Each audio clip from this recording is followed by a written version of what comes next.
Bonjour et bienvenue dans cette vidéo flash dans laquelle nous allons discuter ensemble du Big Bang et voir comment, à partir de ce dernier, les premiers atomes ont été formés.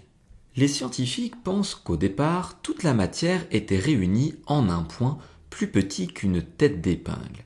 L'énergie y était colossale, si colossale qu'il y a environ 14 milliards d'années, un phénomène bien connu, nommé Big Bang, qui signifie le grand boom en anglais, a eu lieu.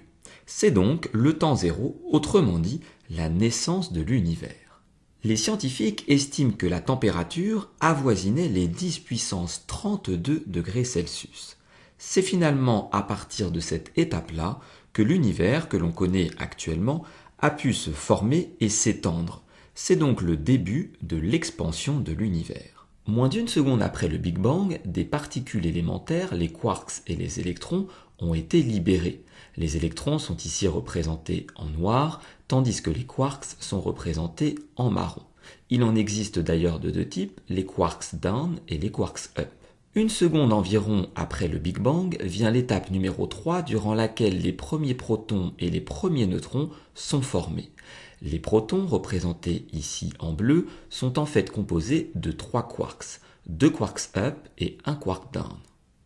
Tandis que les neutrons sont représentés ici en rouge et sont composés eux aussi de 3 quarks, mais 2 sont des quarks down et le dernier est un quark up.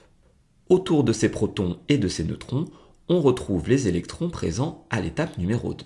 Dans une quatrième étape, environ 3 minutes après le Big Bang, se forment les noyaux des futurs atomes.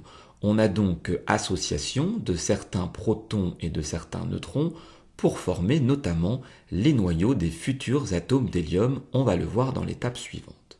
Dans une cinquième et dernière étape, on assiste à la formation des premiers atomes, environ 380 000 ans après le Big Bang, la température avoisinait les 3000 degrés Celsius. Cette dernière étape est également appelée période de recombinaison et de découplage de rayonnement, on va le voir dans un instant.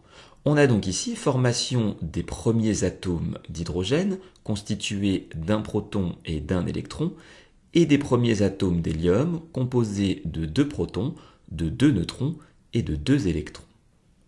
On parle de période de recombinaison puisqu'il s'agit de la période à partir de laquelle les premiers atomes vont se former suite à la combinaison des électrons et des noyaux atomiques précédemment indépendants, on l'a vu dans l'étape numéro 4. On l'appelle également période de découplage du rayonnement, simplement parce qu'il s'agit du moment à partir duquel l'univers est devenu transparent.